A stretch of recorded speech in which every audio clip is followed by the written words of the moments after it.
Sharp Game here, coming at you with another episode from ChooseYourRelationships.com off of Love Can't Wait, which can be found on Amazon.com. And I got a question from a subscriber, and he wanted to know, what's my advice on having kids? What's the best time to have kids, especially if it's your first?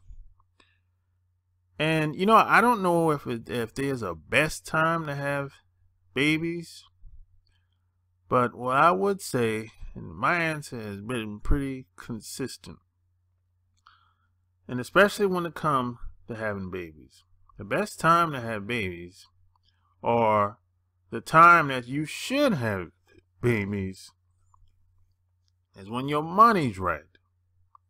Get the damn money, I'm telling you. And this is one of the biggest problems that I see a lot of people have. A lot of couples do it, especially. See, we tend to put the cart before the horse. We get the licking and the sticking, and we having sex, and everything feel good. And as soon as someone gets pregnant, both people are looking around like, hey, what are we gonna do? I mean, what are we gonna do? Are we gonna have a baby? Are we gonna have an abortion? And what happens a lot of times is both people that's sexing, they don't really have a solid relationship. And see, this is why I always say, the person that you spend time with, the person that you laying down with, y'all have to be equally yoked. Because what I've seen over the years is when you have two people together that's not equally yoked, and if something happens like somebody getting pregnant, what happens is one person, which is mostly the women, will kind of, you know, they start playing games. You know, they want to use the baby as leverage. You know, one person is looking at the other person, waiting on to see what they're gonna do before they make their next move. And this is where the game plan comes in at, because you have two people together laying down, sexing.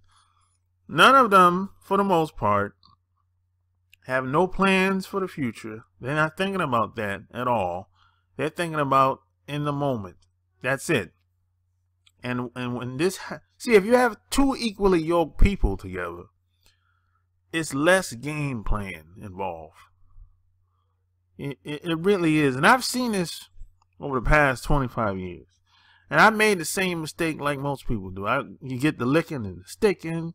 You're having a good time, you know. And both people, for the most part, having sex, they don't even have $1,000 in the bank account. If something happens, they don't, you know, they gotta scrap up and hustle the money up and come up with it somehow, or borrow the money some way, somehow. And I'm telling you, I had a older wise man told me like years ago, in fact 15 years ago. He said, if you don't have at least 20 to 50,000 in your bank account, along with assets and resources, don't even think about having any kids. He said, you're just going to make things much more difficult for you, because kids are very expensive. Now, I know some people's gonna say $20,000 to $50,000, that still ain't enough for kids. And you know what? You're right. It's still not enough money. But I tell you what, it's better than starting from scratch. It's better than being in a position where you gotta come up with $200-300. You don't know where it's coming from, or you gotta go borrow it, or you gotta go depend on your parents. You know, and a lot of times, a lot of people don't have the support system in place to have kids. Nobody's thinking about Pampers, milk, or you're gonna breastfeed, or nobody's thinking about daycare, any of that stuff. Nobody's thinking about the hospital bill, or you're gonna even have the baby in the hospital. You know, nobody's thinking about any of that stuff. That stuff takes time, money and patience and a lot of planning. And when people are laying down sexing, they're not thinking about that at all.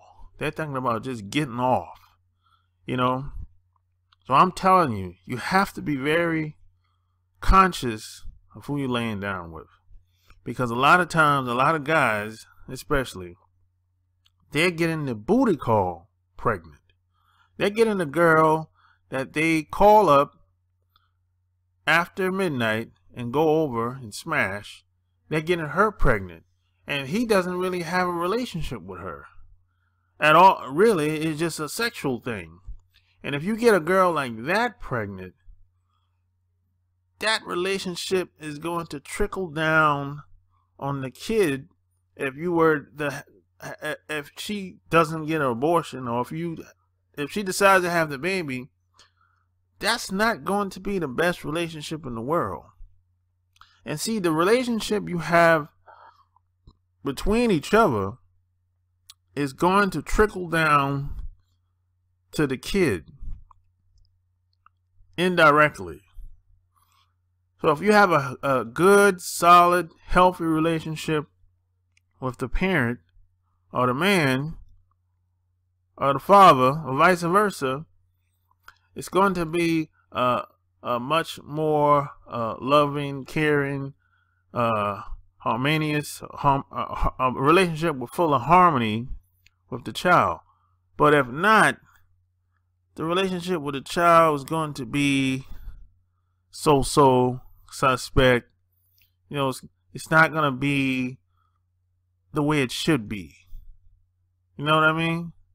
And a lot of people just don't think like this in advance. They're just having sex, getting off, no money, no resources, no support system, not equally yoked. They're just going at it. And when the baby comes, both people are looking at each other like, hey, what are we going to do? One person don't know what to say. One person probably can't believe it. One person probably thinking, hey, I want to get an abortion. I'm not in the position to have a kid. The other person saying, I don't believe in abortions. In most cases, the two parties can't even come to an agreement. And this is what happens, man. You know, this is why this is a situation like this. Your money has to be right. I mean, it's like you're only making it difficult, much more difficult for you. And it's already probably difficult already. So you bringing in another life, being responsible for another life, that's even much more stress, especially when your money ain't right, especially when you don't have a support system in place, because it takes a village to raise a child. It takes a village to have a family. And if you don't have the support system, and if you don't have the funds, if you don't have the money, and if you don't have resources, just, man, look, just don't be having sex that much. I'm telling you. And it took me a long time to come to this conclusion, man. And I know we live in the real world today. And I know most people are not going to take my advice. It's going to be a few people that's going to probably agree with me. And there's going to be a lot of people that are going to disagree with me, because sex is a very powerful thing. And everybody has that urge inside sexually. And if you can't control that urge, it's going to take you over. And you're going to make mistakes. And it costs to be the boss. You dig? So if you like what you heard, subscribe to my channel. Check out my blog, chooseyourrelationships.com. Go buy my books. Join my Players Club. Until next time, I'm out. Peace.